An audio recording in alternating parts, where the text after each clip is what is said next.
My name is Sarah. I'm a 26-year-old office worker. It's my third year of marriage with my husband, Kevin. They say you start to see aspects of your partner that were invisible while dating, after getting married. In my husband's case, it seems to be a strong dependency on his parents and a desire for their approval. A need to be praised and loved, I guess. He often urges me to visit his parents' house. When I accompany him, I end up doing household chores and miscellaneous tasks. It's a tiring visit, just helping out his parents. Well, Kevin is in a good mood and cherishing parents is important, so I try to stay positive. But it's clear now that what's most important to Kevin are his parents.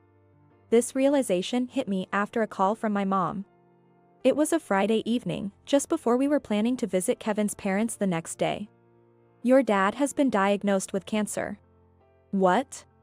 The word cancer drained the color from my face.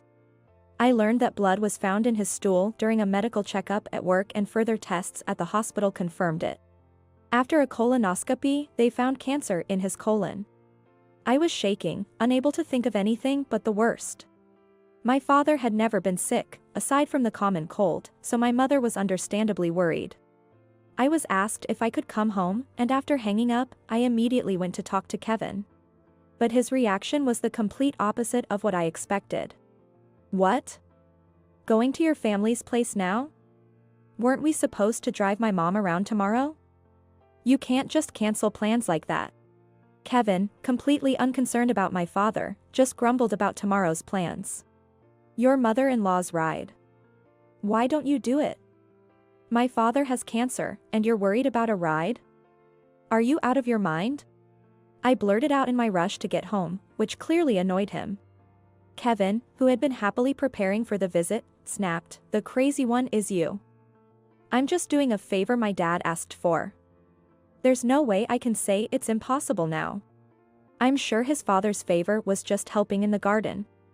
And my mother-in-law's ride was only a 30-minute drive. Can't you just say my father is sick? What? Prioritizing your family over mine? What a disgrace. Your reputation is my reputation. We're already getting weird looks when we visit, and now this will just lower our standing even more." The odd looks from Kevin's parents started when our visits became more frequent. I suspect it began when his brother and sister-in-law had a baby. We used to visit once a month, but it increased to 2 or 3 times. This change made his brother's family visit less. Kevin's sister-in-law, Harper, seems to dislike him and avoids the house when he's there. With them not visiting, Kevin's parents missed seeing their adorable grandchild. I guess that's the main reason for their gloomy faces. It's because your brother and his family find it hard to visit when we're there. They have a young child, after all. What can a 1-year-old do anyway? Unlike me, they can't even help out. Kevin's childish argument gave me a headache. How can he compete with a 1-year-old? A cute 1-year-old grandchild is obviously more adorable than a grown son. Every visit costs money, and having a son who forces his filial piety is nothing compared to the joy of a long-awaited grandchild. Kevin was at a loss for words, but then he said firmly, "We're going to visit as planned tomorrow. If you can't listen to me, I have a last resort," and he took a paper from the bookshelf. What's this? He told me he was going to start divorce procedures. He even said he started looking for a lawyer. Stunned, I listened as Kevin explained, "I didn't want to do this. But you've been too cheeky lately as a wife. Complaining about wanting a break and not wanting to visit. I only go because you want to. Wanting to relax once in a while is only natural. That's the problem. You should be eager to visit as a wife, but you only go if I say so. It's no wonder my parents give us weird looks when they see your lack of enthusiasm." After using me for his acts of filial duty, how could he say that? I wanted to scream and hit him, but I bit my back teeth and held back. This was not the time for such an argument. I have my complaints, but I don't want to keep my mom waiting any longer, and I'm going to my family's house. I said calmly, and Kevin looked confused for a moment, then his face flushed with anger. So, you can't listen to me? Fine. Are you okay with divorce? Seeing him upset after he brought it up made arguing seem pointless. I understand your point, I said and stood up. What a pain. You should have just quietly listened to me from the start. Kevin seemed to misunderstand, thinking I had changed my mind and was going to obey him. He smirked in satisfaction as he cursed. I returned to my room and called my mom. She scolded me for not consulting her earlier and encouraged me to leave Kevin when I told her about the divorce. The next morning, I left the house quietly with the bags I packed the night before. I was worried whether I could start the divorce procedure soon, but with a nothing ventured, nothing gained attitude, I inquired. They instructed me where to start the procedure, and to my surprise, the submission process was easier than expected. Arriving at the station near my parents' home, I met my mom and we headed to the hospital. The doctor was going to explain my dad's condition in detail. I was worried about hearing a limited time left, but thankfully, they said my dad's cancer could be removed. Even when they said it was stage 2, I couldn't quite grasp what that meant.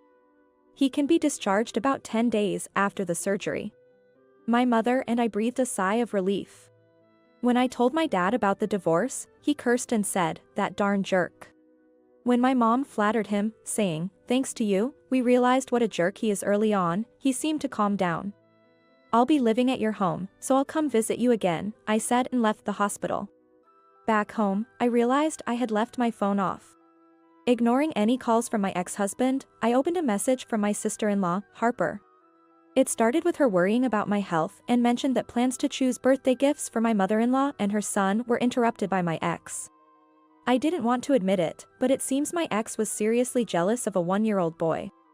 It seems my absence was passed off as illness, and no other explanation was given. If I leave it like this, I could be made to look bad, and I should greet them well before leaving. I explained the situation to my mom and headed to my in-laws' house the next day. My ex had stayed overnight at his parents'. He came out yelling at me like a madman as soon as he saw me arriving just before noon. "Sarah, where have you been wandering off without answering your phone?" Just like I said, I went back to my family's house. "By the way, I'm supposed to be sick at home, aren't I? Is it okay to be yelling like this?" When I kindly pointed this out, my ex-husband looked back with a caught-in-the-act expression. Sure enough, his parents, who had come out with him, made puzzled faces and said to each other, "Wasn't Sarah supposed to be bedridden at home? I'm sorry for visiting suddenly. I wanted to say goodbye in person for all the kindness I received." I began, and my ex-in-laws looked shocked. "Divorce? Why would that happen? Hey, Sarah, don't say unnecessary things." My ex began, but stopped when he saw his mother's suspicious look. "The truth is, my dad was diagnosed with cancer, and I asked to go back to my family. But he yelled at me for wanting to cancel the plans to drive you, and threatened me with a divorce." "What? That's terrible," his mother exclaimed in horror. "No, it's not like that." My ex stammered, but shrank under his father's glare. "I was told to prioritize my husband's parents over mine, but I was worried about my dad, so I accepted the divorce and went back home," I explained calmly. My ex-in-laws expressed concern for my father, while my ex received stern looks. I didn't mean it seriously. I just wanted to motivate Sarah. Taking a break instead of visiting on a holiday, that's lazy for a wife, he argued. His father scolded him, "We thought Sarah wanted to visit. If it's her wish, we welcome her, but what's this about forcing her and then speaking like that? A husband should care for his wife." So, my in-laws had mistaken my eagerness for their demands. This revelation further exposed my ex's selfishness. He was now shrinking under his parents' scolding. But I wasn't done. Just exposing the way he treated me is still too lenient as a punishment. I took out my phone, saying, "Actually, it's not just me. Harper has also been treated terribly by him." I had called Harper the previous night. When I told her about the divorce, she shared how she'd been mistreated by my ex, insulting her looks, making crude jokes. After her child was born, saying the baby was ugly and would be discarded when he had his own kids. No wonder she avoided him. "Just yesterday, you scolded her in secret, telling her not to be spoiled just because she's a wife and asking if she's still not divorced," I said. "Right, Harper." I was speaking to Harper, who was on the speakerphone. A hesitant voice came through the phone. "Everything Sarah says is true. I could hear her sniffling. My brother-in-law must be nearby. A quiet voice asked, "Are you okay?" before switching to a clearer volume. "Sorry, but after hearing all this, we won't be visiting you guys." My brother-in-law stated coldly and ended the call. Why does she get praised just for having one child? That's crazy. Suddenly, my ex-husband cried out in desperation, but his father's response was cold. "You're the crazy one, Kevin." "Dad, I did it for you guys." Kevin's face was a mess of tears and snot. "If you did it for us, your thinking is messed up," his mother said dismissively. Kevin, facing cold looks from his parents, was stunned. Then, realizing I was there, he yelled, "Sarah, it's your fault. A wife should defend her husband.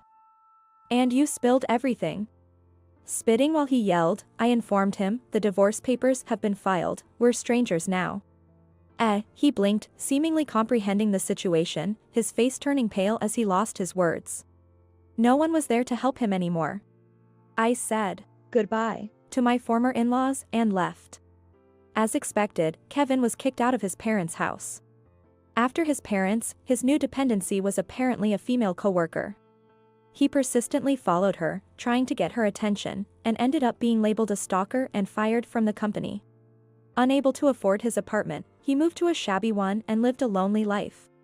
Harper, who was my source, regularly updated me and seemed to enjoy sharing the news. She must have harbored deep resentment. After the divorce, Harper and I became friends, occasionally meeting for coffee. My father's surgery went well, and he returned home in good spirits. For now, I want to live happily with my parents, cherishing our time together.